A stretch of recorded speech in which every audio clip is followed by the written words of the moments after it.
Hello friends, कैसे हैं आप लोग। उम्मीद करती हूँ कि आप लोग बहुत अच्छे होंगे। तो मैं फिर से लेकर के आ गई हूँ बहुत सारे टिप्स एंड ट्रिक्स, जिसे कि अगर आप फॉलो करते हैं तो आपका काम बहुत ज़्यादा आसान हो जाता है और जो भी काम आपका घंटों लगता है वो मिनटों में हो जाएगा। तो जो भी टाइम आपका टाइम के साथ साथ बहुत सारा ये हैक्स और टिप्स में मनी का भी सेविंग होता है। तो हमें कोई भी काम अगर टिप्स के थ्रू करें तो बहुत ज़्यादा आसान हो जाता है। तो सबसे पहला टिप्स ये है कि देखिए, हमने यहाँ पे कुकर में कुछ कुक होने के लिए चढ़ाया है।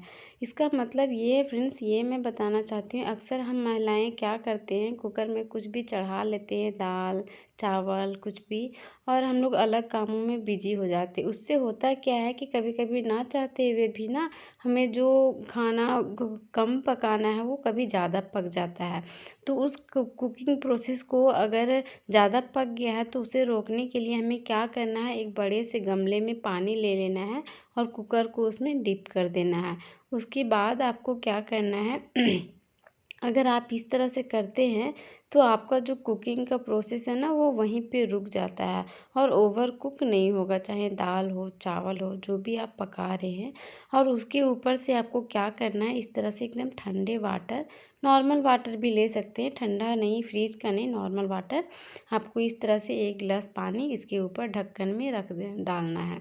तो इसी का जो कुकिंग प्रोसेस है ना, बिल्कुल इस तरह से कुकर ठंडा हो जाएगा और इसका जो सीटी है वो भी निकलने लगेगा और ज़्यादा कुक नहीं होगा। जितना आपको चाहिए कुकिंग, जितना चाहिए दाल चावल का, वो उतना ही कुक होगा, बहुत ज़्यादा ओवर नहीं होगा। तो अक्सर क्या होता है ना, हम लोग अलग कामों में लग जाते हैं और ज़्यादा सीटी हो जाता है और ज़्यादा पक जाता है। तो कई बार ये समस्याएं मेरे साथ भी होती है, कई बार हम महिलाओं के साथ ऐसा होता है, जो कि खाना एकदम फिर वेस्ट हो जाता है या फिर तो एकदम टेस्टी नहीं बनता है ओवर कुक हो जैसे।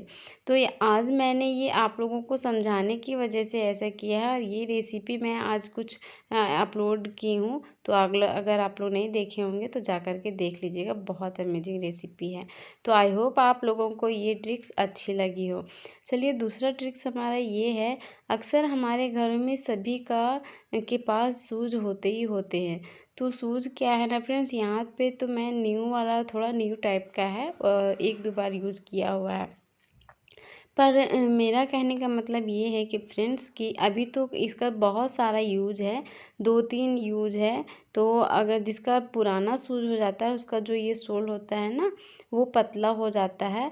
तो क्या करते हैं ना, पतला होने की वजह से बच्चे हो बड़े हो तो वो ज़्यादा देर तक वो पहन नहीं पाते हैं, उंगलियों में पेन होने लगता है या फिर बहुत ज़्यादा काटने लगता है, एड़ियों में दर्द होने लगता है पतला होने की वजह से।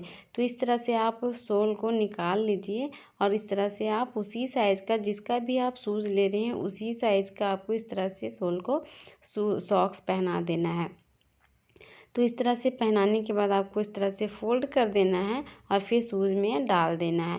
इससे आपका एक फ़ायदा होगा, जो पुराने शूज़ है उसका तो बेनिफिट होगा, अब तो ये पूरा सॉफ्ट हो गया है और ईज़िली आप वो पहन सकता है और पैर में ना ही कोई दर्द होगा और कई घंटे घंटे ये इस तरह से पहन सकते हैं। दूसरा ये है कि अभी ठंड का टाइम है, बच्चे बड़े सभी इस तरह से सॉक्स डाल करके अगर पहनेंगे ना तो पैर में ठंड नहीं लगेगी, गर्माहट रहेगी और ठंड से बहुत ज़्यादा राहत मिलेगा। तो बहुत सारे इसके फ़ायदे हैं। अगर जूता बहुत ज़्यादा टाइट है या फिर तो अगर किसका लूज़ है तो इस तरह से पहनाने के बाद उसको पूरा फिट आएगा। तो इस ट्रिक को ज़रूर से फॉलो कीजिएगा। हमेशा जूता में ये प्रॉब्लम हो ही जाता है कि किसी को लूज़ हो रहा है या फिर तो ठंड लग रहा है, तो भी आप ये ट्रिक्स कर सकते हैं।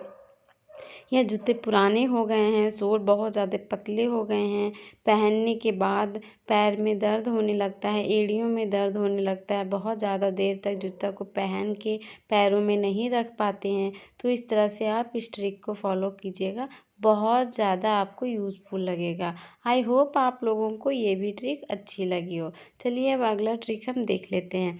फ्रेंड्स, अक्सर हमें हमारे घरों में ना राइस आ जाता है, कभी कभी तो महीनों 2 महीनों के लिए एक ही बार आ जाता है। तो क्या होता है ना, कीड़े मकोड़े जो होता है, हम लोग गाँव में ना कीड़ी बोलते हैं, वो सूंघ वाला के मतलब कि कितने तरह का हो जाता है इसमें।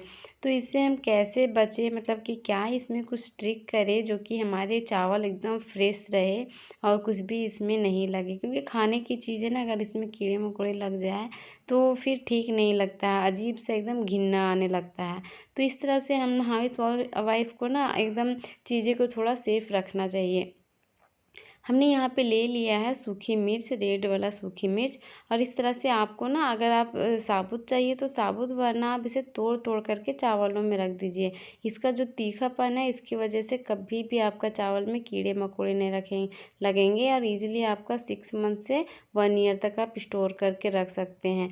दूसरा, आप नीम के पत्ते भी रख सकते हैं। ये छोटी छोटी चीज़ें ना हमें करने से हमारी चीज़ें जो हैं बहुत ही ज़्यादा सेफ हो जाती है, और बहुत ही सारा मनी का हमें सेविंग भी होता है, और जो हमारा मटेरियल, जो भी चीज़ें हमारे घरों का है, वो बहुत ही सुरक्षित रहती है। तो आई होप आप लोगों को ये भी ट्रिक अच्छी लगी हो। तो उम्मीद करती हूँ कि यूज़फुल हो। अगर यूज़फुल लगी हो तो एक लाइक ज़रूर से कीजिएगा। फ्रेंड्स, आज का जो सबसे इम्पॉर्टेंट है, जो थंबनेल में है, ये है आलू को लेकर के। अगर सिलेंडर खाली हो जाए, अक्सर इस टाइम में ना हमारे घरों में सिलेंडर होता ही है। एक नहीं, करीबन 2 सिलेंडर तो सभी के घरों में होता है। तो एक सिलेंडर तो जो भरा हुआ रहता है, वो तो हम अपना किचन एरिया में रख देते हैं, या एक सिलेंडर हमें कहीं ऐसा जगह पे रखना पड़ता है जो कि वो खाली होता है, या फिर तो भरा हुआ भी रहता है। तो यहाँ पे आज मैं क्या आपको उसका यूज़ बता रही हूँ। देखिए, हमने एक आलू लिया हुआ है, आलू को हमने काट लिया है, तो आधा हमें आलू को यूज़ करना है। तो आलू को काट करके देखिए, इस तरह नाइफ से इस तरह से होल करना है। तो अब इसको यूज़ कैसे करना है और इससे क्या बेनिफिट होगी और क्यों करना है, वो मैं बताती हूँ, चलिए।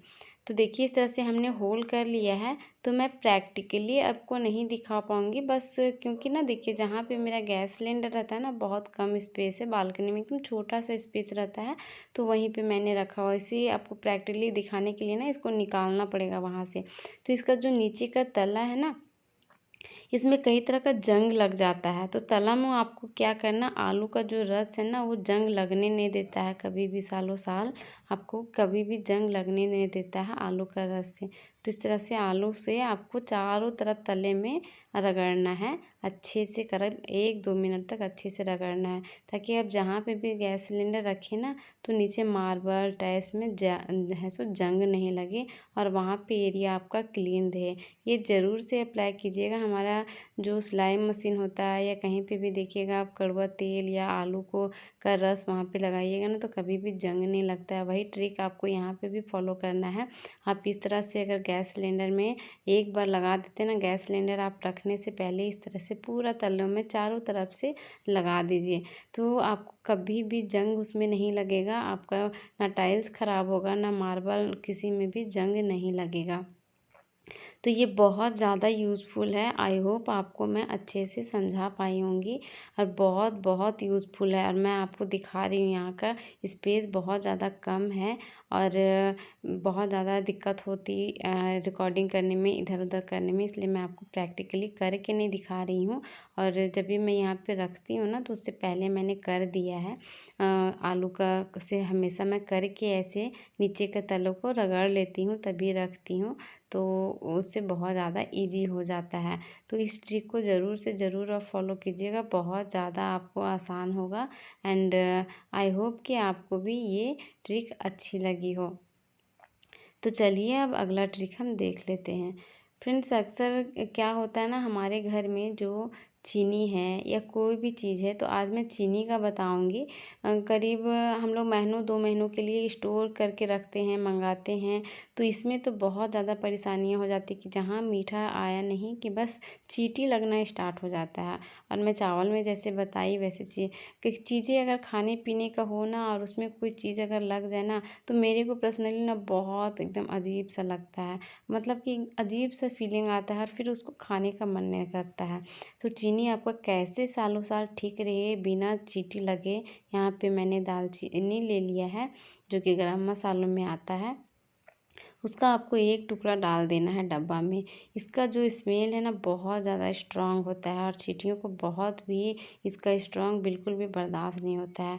अगर इस तरह से आप डब्बा में करके रखिएगा ना तो उन्हें बिल्कुल भी पसंद नहीं है और आपका चींटी कभी भी चीनी में नहीं लगेगा और सालों साल आपका चीनी फ्रेश लगेगा।